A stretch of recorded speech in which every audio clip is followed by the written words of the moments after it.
kedua, episode 27. Vita menatap gelas yang transparan, yang di dalamnya ada minuman beralkohol. Dia menyentuh gelas itu, lalu tangannya menjauh. Kemudian dia melirik ke arah samping dan ke semua pengunjung. Hampir semua wanita meminum minuman alkohol, dan tidak ada yang mabuk. Dia menyentuh kembali, dan lagi-lagi tangannya melepaskan kembali gelas itu. Dia takut untuk meminum minuman itu. Takut jika efek pada tubuhnya berbeda dengan wanita yang ada di klub itu. Kalau ragu jangan diminum. Suara seorang pria terdengar. Dia menoleh ke arah samping kirinya yang berjarak 2 meter darinya. Pria itu sedang meminum minuman alkohol dengan warna lebih gelap dari yang dipesannya. Itu ringan, ujar si pria. Sikap Vita membuat pria itu tahu kalau dia bukanlah wanita yang penyuka minuman alkohol. Apalagi keraguan untuk meminum minuman itu terlihat sangat jelas. Aku tidak ragu, sahutnya lalu menegukkan minuman itu ke dalam tenggorokannya. Ekspresinya ketika mencicipi minuman itu membuat pria itu tertawa. Asam, ujar pria itu. Dan Vita menganggukkan kepalanya. Minuman itu mahal, jadi sayang kalau tidak dihabiskan, ujar si pria. Vita mengacuhkan pria itu. Dia menoleh ke arah pengunjung yang bergoyang ke sana kemari. Seorang disc jockey sedang bermain dengan turntable. Dia sedang mengatur lagu. Musik yang dimainkan DJ itu membuat kepala Vita ikut bergoyang. Suasana tempat itu benar-benar asyik. Tadinya pikirannya terus memikirkan suaminya dan Angela. Tapi ketika berada di tempat itu, bayang-bayang itu seperti hilang. Orang-orang yang mempunyai masalah sering kesini, teriak pria itu yang masih duduk di tempat yang sama. Tempat ini sangat mengasyikkan, ujar pria itu, dan kepalanya ikut bergerak mengikuti irama musik. Kemudian pria itu menghabiskan minumannya, lalu mendekati Vita. Ayo, pria itu mengulurkan tangannya, dan Vita menolak, lalu menunjukkan cincin yang ada di jarinya. Oh, merit, sesal si pria, lalu pergi ke lantai dansa. Dan di sana dengan cepat, dia langsung membau dan bergoyang dengan cukup intim.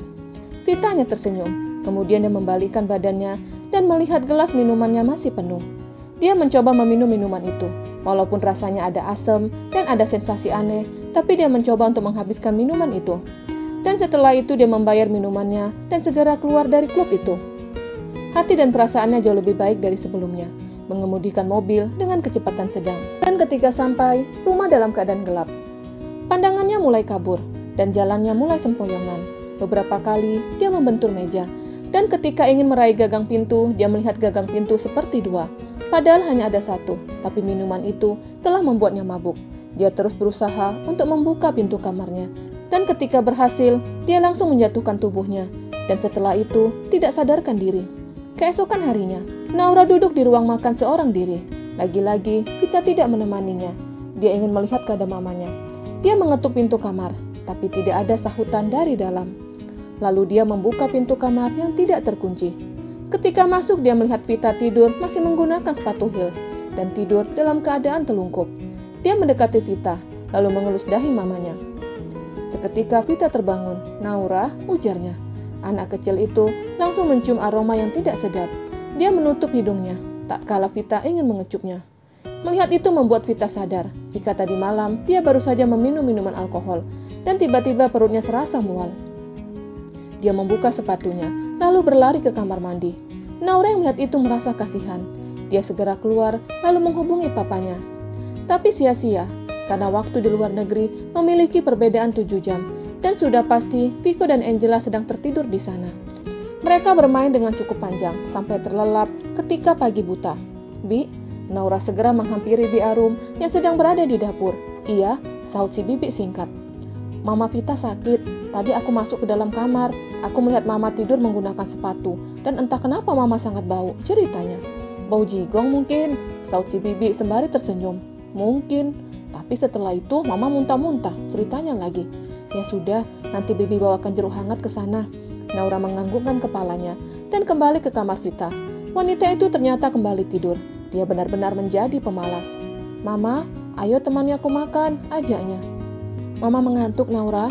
Minta Bibi menemanimu, tolaknya. Naura hanya diam, lalu menatap beberapa saat. Kemudian dia keluar dari kamar. Dia menuju ruang makan, duduk di tempatnya dan menatap makanannya. Bi, temani aku makan, ujarnya. Baik, tapi Bibi antar minuman ini dulu ke kamar. Sahutnya lalu membawa jeruk hangat ke dalam kamar. Karena tidak ada sahutan, Bi Arum membawa kembali minuman itu ke ruang makan. Mama tidur, sahutnya. Iya, ayo makan. Bi Arum menyuapi Naura dengan kasih sayang. Dia tahu Anak itu sudah tidak memiliki ibu ketika masih kecil. Dan harapannya kepada dua orang wanita yang telah menjadi istri Viko dapat memberikan kasih sayang yang sangat dirindukan Naura. Aku tadi menghubungi papa, tapi ponselnya tidak aktif, ceritanya. Sudah hubungi nomor Mama Angela? Oh iya, aku hampir lupa. Naura segera beranjak, tapi Biaru melarangnya. Habiskan dulu makannya. Naura menganggukkan kepalanya, lalu menghabiskan makanannya. Dan setelah itu dia menghubungi nomor Angela. Dia telah diajari Viko cara menghubungi dengan menggunakan telepon di rumah. Tangannya yang kecil memencet nomor-nomor yang ada di telepon. Dia menatap nomor telepon Angela yang ditempel di atas meja. Angela masih tertidur sangat pulas. Badannya benar-benar letih. Viko benar-benar memanjakan dan memuaskannya. Sayup-sayup dia mendengar suara dering ponselnya, tapi matanya terasa sangat berat untuk terbuka. Dan ketika tidak terdengar lagi, dia malah membuka matanya. Dia segera meraih ponselnya yang ada di nakas. Ketika melihat nomor rumah membuatnya langsung menghubungi kembali. Viko, Naura menghubungi kita, ujarnya membangunkan. Pria itu hanya menguap dan membiarkan Angela yang berbicara. Halo, sahut Naura. Naura, ini Mama. Maaf, tadi Mama tidur. Apa Mama juga sakit, seperti Mama Vita? Mama Vita sakit, tebaknya lalu menyenggol Viko. Iya, Mama tidur pakai sepatu. Dan tadi Mama muntah-muntah, lalu sekarang tidur lagi, ceritanya. Apa Mama juga sakit seperti Mama Vita? Tidak sayang, di sini masih pagi buta. Oh, masih pagi buta ya? Aku pikir sama seperti di sini jam 9 pagi. Tidak sayang, di sini berbeda. Kenapa Mama tidur menggunakan sepatu? Tanya Angela yang penasaran. Menurutnya jika Vita sakit, tidak mungkin tidur menggunakan sepatu. Tidak tahu. Apa tadi malam Mama keluar rumah? Iya, Mama keluar dan tidak tahu balik jam berapa, ceritanya lagi. Dan tadi aku mencium bau aneh. Bau apa sayang? Angela penasaran. Enggak tahu, pokoknya Mama Vita bau, sahutnya. Angela mendengarkan semua cerita Naura, sedangkan suaminya terkapar tak berdaya. Setelah panggilan terputus, dia ingin menceritakan hal itu ke suaminya. Tapi karena suaminya masih tidur, maka akan sia-sia. Jadi menurutnya ketika matahari bersinar, dia akan menceritakan yang diucapkan Naura kepadanya. Jam makan siang tiba. Vita terbangun dari tidurnya, terbangun karena lapar. Dia melihat ponselnya, telah banyak panggilan yang masuk dari redaksi. Oh Tuhan, aku ada pertemuan, gerutunya. Lalu berlari ke kamar mandi, membersihkan dirinya sebentar, dan segera keluar. Berlalu begitu saja, dia tidak menyapa anak kecil itu. Vita melanjutkan mobil dengan cukup kencang, dan sampai di redaksi jam 1 siang. Berlari menuju lift, lalu menekan tombol lift. Dan ketika pintu lift terbuka, dia buru-buru masuk dan menekan tombol menuju ruang meeting. Dalam beberapa saat pintu lift terbuka. Dia segera berlari ke ruang meeting dan ketika membuka pintu, tidak ada siapapun di sana. Dia kembali berlari menuju ruangan pimpinan redaksi.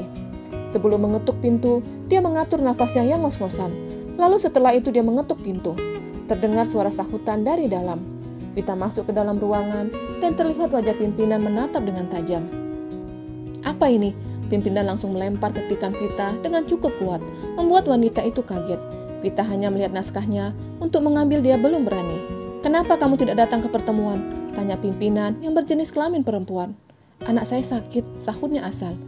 Dia harus menjual nama Naura, agar pimpinan perusahaan itu luluh. Pimpinan tahu Naura sakit kanker, dan jika Naura sakit, maka pimpinan selalu memberikan kelonggaran untuknya. Apa Naura kambuh lagi? Tanya pimpinan. Iya, tapi sudah jauh lebih baik, sahutnya bohong. Maafkan Mama, Naura. Mama harus menjual namamu. Kalau tidak, pasti pimpinan marah. Selesaikan naskah ini hari ini juga. Jika tidak, naskahmu tidak akan dicetak. Seru pimpinan. Baik, Bu. Sahutnya dan berlalu ke ruangan. Dia mengusap wajahnya dengan telapak tangannya, lalu membuka laptop dan membaca bagian mana yang harus diperbaikinya. Sementara itu, Viko dan Angela sedang sarapan di dalam kamar. Rencananya, setelah sarapan mereka akan berkeliling negara itu. Tadi Naura telepon. Dia mengatakan kalau Vita sakit, dia muntah-muntah. Aku akan menghubunginya. Ujar Viko lalu menghubungi nomor istri pertamanya. Ketika itu, Vita sedang fokus dengan laptopnya. Ketika mendapatkan panggilan dari Viko, bukan membuatnya senang, melainkan membuatnya emosi. Ah sial, gerutunya. Dia sedang fokus, tapi karena panggilan dari Viko, semua idenya langsung hilang begitu saja. Dia menolak panggilan itu. Viko yang mendapatkan penolakan langsung menatap ponselnya dengan tatapan aneh. Kenapa? Tanya Angela. Vita menolak panggilanku. Aku akan menghubunginya, ujar Angela. Tidak usah, sepertinya dia masih marah. Jadi biarkan saja dia bertenang. Angela menganggukkan kepalanya, lalu kembali menyantap makanannya. Apa benar Vita mandul? Pertanyaan dari Angela membuat Viko mengerutkan dahinya. Dia bingung dengan pertanyaan istrinya yang tiba-tiba meragukan kesuburan Vita. Tadi Naura cerita kalau Vita tidur dengan menggunakan sepatu dan dia muntah-muntah, dan katanya Naura, Vita terus saja tidur. Aku pikir itu ciri-ciri orang hamil. Viko menggelengkan kepalanya. Aku adalah suami keduanya. Dia bercerita kepadaku tentang rumah tangganya yang dulu gagal karena dia mandul. Dia sendiri mengatakan seperti itu kepadaku. Jelas, Viko. Tapi kita tidak tahu sekarang, saut Angela lagi. Apa maksud kamu? Viko bingung. Tuhan bisa mengubah semuanya. Bisa saja Tuhan mengabulkan keinginan Vita untuk hamil. Bersambung.